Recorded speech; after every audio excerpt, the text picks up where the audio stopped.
Greetings, ladies and gentlemen, and welcome to this latest edition of Tales from Outer Space. Hope you enjoy. The Endless Trial, written by JCB112. Move, you worthless pieces of meat, move! I shouted from atop my golden throne, hoisted atop of the shoulders of each of 10 species I now call my subjects. I rattled the reins of the carriage somewhat, causing the recently broken-in slaves at the very front to buckle and stir. It was one of those pink-skinned humanoids, this time dressed appropriately for his station, a simple loincloth, and the imperial seal seared into his front, back, arms, and legs. Indeed, this particular one, that now hauled me on my throne, had once fancied himself as some sort of a diplomat. Quite a silly prospect, if you would ask me, given how such a lesser species could dream so far above its station. Perhaps next time I'd install more bits and baubles to the carriage, chisel and mold it out of lead or some other heavy metal, just to show these pathetic excuses for sapient life what it really means to earn their keep. My compatriots knew me as Star-Lord Yulta, though others among species would refer to me by one of my more common titles, the Conqueror of 1,000 Worlds, the Yoke-Master of 1,000,000,000 souls, and the Grand Admiral of the Visath fleets. I was but one of 100 Star-Lords who had been given land, coin, and rule of the vast swath of the galaxy we now called our own by the will of our immortal and benevolent Emperor. My life had been a grand and epic adventure, from my noble pedigree to my academy days to my first contact with humans and Valerians, and the subsequent wars that came out of their desire for defiance. The life I led was one that I was satisfied with. I wouldn't have changed any bit of it for the world. Yet in my dreams I couldn't help but feel something had begun to run amiss. Memories of my childhood were interspersed with speckles and dreams of lives I had not lived. One as a common slave driver, another as a mere sergeant in my Star Corps, and another as an industrial magnate, all of which were mere glimpses, but it felt eerily real the more I experienced them. The estate. It was this day, however, the 21st day of the first month of the year of our great founder, Emperor Tilnar Vernora, that I was duty-bound to come face to face with the Emperor himself. I was dressed for the occasion, of course, gold-embroidered silks and satin that hugged my form and displayed my tone and chiseled strength of my kind, my scales being visible enough through the translucent fabrics. There were an entire army of slaves that had come to adorn me with my elements of a fine regalia, heavy chests of gold and silver carried aloft by slaves that I cared not to even glance at. Slave artists and artisans continued to work on my body and face paint, yet as I began to inspect the work, I noticed something was awry, something that was completely unacceptable given the time frame I had to work with.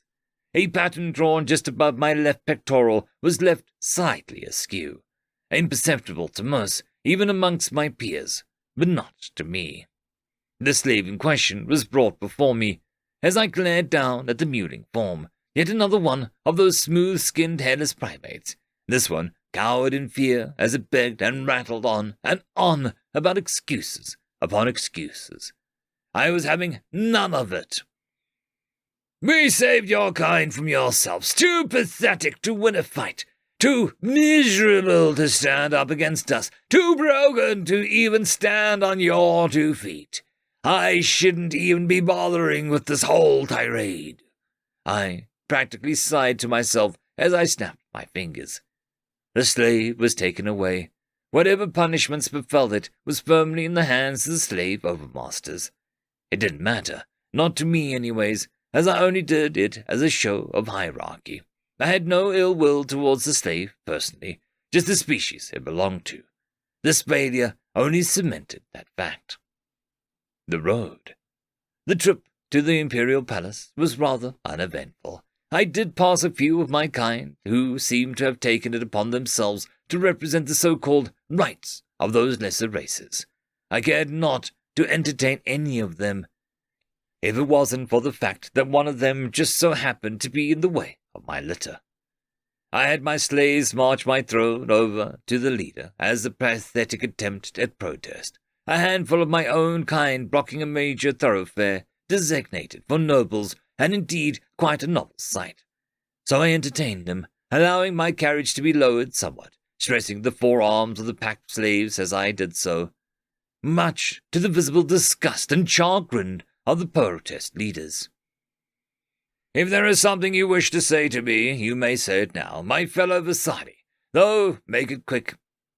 This isn't right, the protester spoke back with an air of defiance mixed in with an unmistakable desire to remain respectful to a figure of authority. She couldn't press this matter too far, after all. What isn't? I quipped back. This.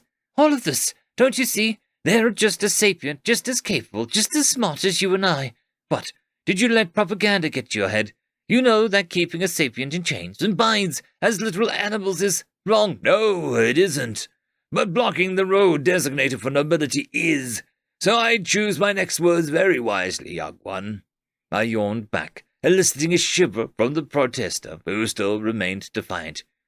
You've literally talked to the last race you enslaved face to face, eye to eye, just 50 years ago. Yes, I have. What of it? Why can't you see, then, that this is wrong? They were equals. I don't understand how you can just... Because, young one, that's how the galaxy works. That's how the universe works. There is a principle of nature that every being knows. It's called survival of the fittest, and this is just how it goes. The being that makes it to the top has to claw and bite and kick and climb. The being that doesn't just ends up as someone else's prey. I spat back. That's a nursery rhyme that schools are forced to teach you, and it's clear that they didn't teach you well enough then. Enough to remember it, but not enough to understand it. A young fellow, I'd reconsider your life's trajectory if I were you. Now, stand aside. I have pressing matters to attend to. A few aggressive gestures from the guards had managed to persuade the young protester to acquiesce to my demands, as she finally stood aside. You still have one more chance, please. You can still stop this, the protester promptly shouted at me, as I simply ignored her with a simple wave. The palace. A few hours later, and with the laboured breaths of slaves underneath me reaching an all-time high, I finally arrived at the palace. Upon entering the grand halls, I was instantly hit by a grandeur of it all. The gold, the fine marble and quartz, the gems and rare stones from the galaxy underfoot. The chamber, immediately preceding the Emperor's own throne room, was perhaps the most impressive of all, however. There I encountered relics of lesser species civilizations, each one corresponding to a torn and ripped-up flag behind them, the last and only vestiges of their culture allowed to survive. Now all but decorations, with their meanings, their cultures, their creeds and ideologies, all but lost to the sands of time. Entering the throne room, I immediately knelt down to one knee, as the Emperor sat atop a throne that it was shrouded in a thick and translucent draperies. "My Emperor, I am here as my duty entails," I humbly spoke as a rough cough alerted me to the beginnings of the Emperor's response. What is it your name is this time around?" I perked my brow at that thorough statement. This time around. What could he mean by that? Perhaps he had just met several more Star-Lords, and confusion was starting to set in. "I am Star-Lord Yilta, Your Excellency," I proclaimed. "Ah, Yilta. So, how do you think you've done in this life?" The Emperor continued, his voice echoing through the halls in an off-putting, almost ethereal manner. I ignored those vague comments, and interpreted them as perhaps just the poetic nature of a man wizened beyond his years. "I believe I have done well, Your Excellency. I have served the Empire as best my abilities.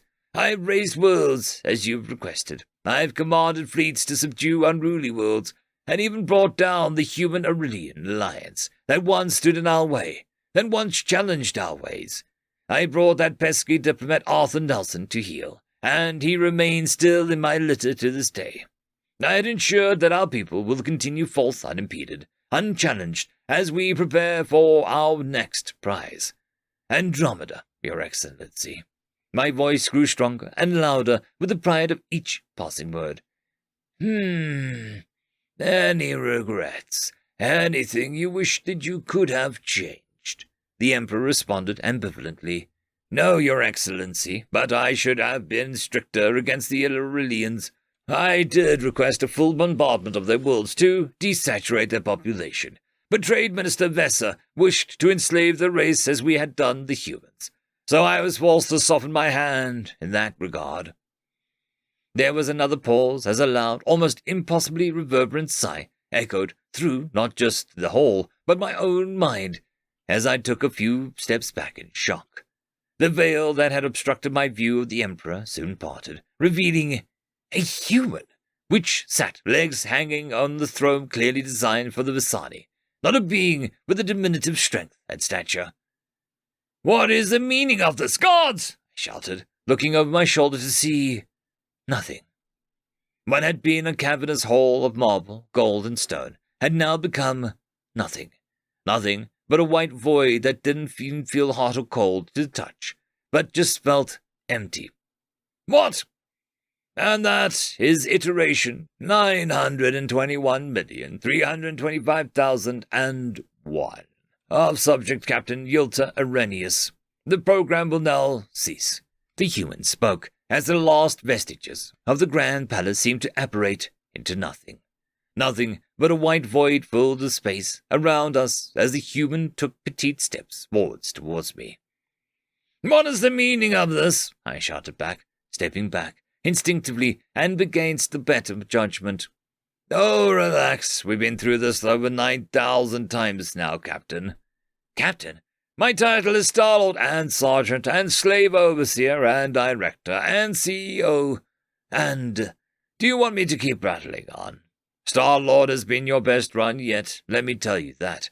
Best as in most successful, though probably worst in terms of your moral and ethical character index reports. Sad, disappointing. I half expected you to turn over a new leaf when your wife died. Talana? Yes. I thought that perhaps her sympathies towards the downtrodden would have awoken something within you. Didn't expect you to simply act as if everything was just back to business as usual. After that, though, I mean, we gave you so many lifelines in this one, Captain. Seriously, you could have scored so much better. I'm starting to believe what you really are incapable of compassion and morals and ethics. And I'm one to talk." The human continued rattling on as I finally had enough, growled at her as I reached a claw out to strike her, only to find my hand disappeared into nothing on contact. "Hey, stop that. I'm seriously trying to help here. But this isn't helping matters. Honestly, I've tried. I can't really give you any more information on the proceedings outside of the non-specifics, but I'm honestly on your side here. Humanity is not anything if not forgiving and merciful." I began to panic, attempted to run, to just move away from the human's general direction, sprinting my way this way and that, only finding more of a white void, and more of my form disappearing to the ether. "What sort of twisted game is this?" I shouted back at the human, who once again manifested before me without warning. "It's not a game, Captain. Like I said, it's a trial. We take you, the core of what makes you you, and we run it through different permutations, seeing if perhaps your prior crimes were a result of environmental factors. We modified every potential variable and ran you through every potential permutation of what your life could have been like.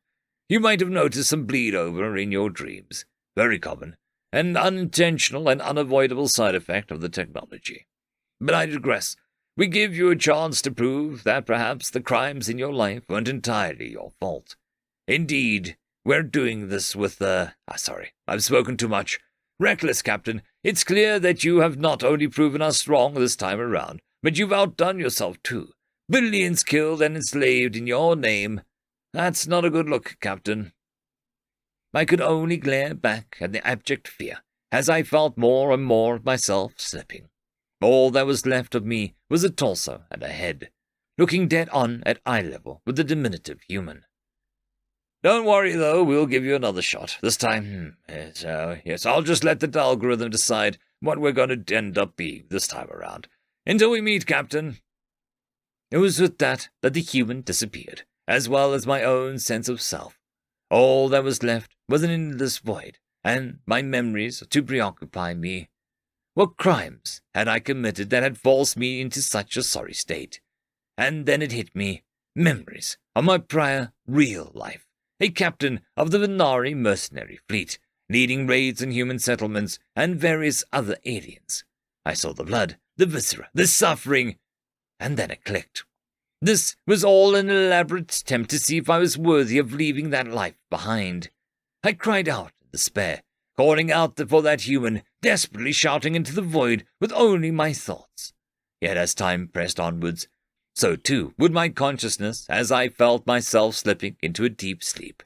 I tried to fight it, tried to resist it, but nothing worked. In the end, I was left with those final few words, not from the human, but that protester, if she'd even existed in the first place. You still have one more chance. Please, you can still stop this. I wish I'd taken that chance. Luna Havenport Xeno Studies Institute. Rows upon rows of servers hummed in a large, expansive room that was half submerged in the coolant necessary to maintain this operation.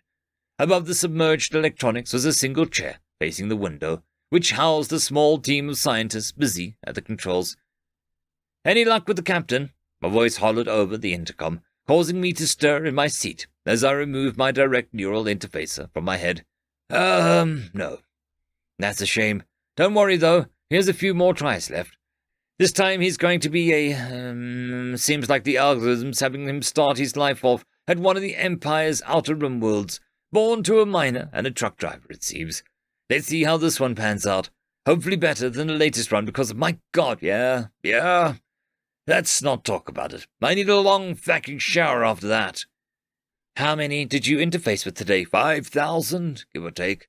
They're all blend together after a while. Thank God for the clock cycle. If it wasn't for that, we'd be here for days, weeks without sleep. Definitely. Well, just get yourself sorted quickly. I'm going to clock out as soon as possible. A silence once more hung over the room, leaving only the constant background noise of coolant pumps and the occasional thunk of machinery to fill the awkward silence. I took this opportunity to begin wrapping up for the day, packing up the neural interfacer into its container, and running some last-minute diagnostics. End of story. I would quickly like to thank our Tier 5 patrons and channel members: Caspar Arnholt, Cam Maxwell, it's difficult to pronounce, Lord Arishikal, Dragzoon WRE, and Arcadian. Thank you very much.